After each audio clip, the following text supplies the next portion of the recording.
Cancer প্রতিরোধে রক্তজবা। হ্যাঁ, ঠিকই শুনছেন, রক্তজবায় অ্যান্টিঅক্সিডেন্ট নামক একটি বিশেষ উপাদান থাকে যা ক্যান্সার প্রতিরোধে সহায়তা করে।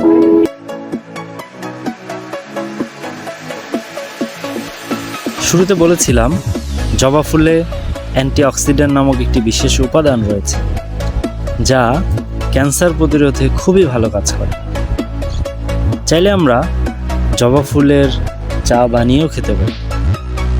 এছাড়া চুল কালো করা, ব্রণ উপশম, হজম শক্তি বাড়ানো, ঠান্ডাজনিত সমস্যা, এমনকি হৃৎপিণ্ড সতেজ রাখা, যৌন শক্তি বৃদ্ধি সহ আরও অনেক গুণাগুণ রয়েছে এই ফুলে। যদিও বা জবা ফুলের কোনো গন্ধ নেই, তবে এর সৌন্দর্য ও গুণাগুণের জন্য চাইলেই আপনি রক্তজবা গাছ সংগ্রহে রাখতে পারেন।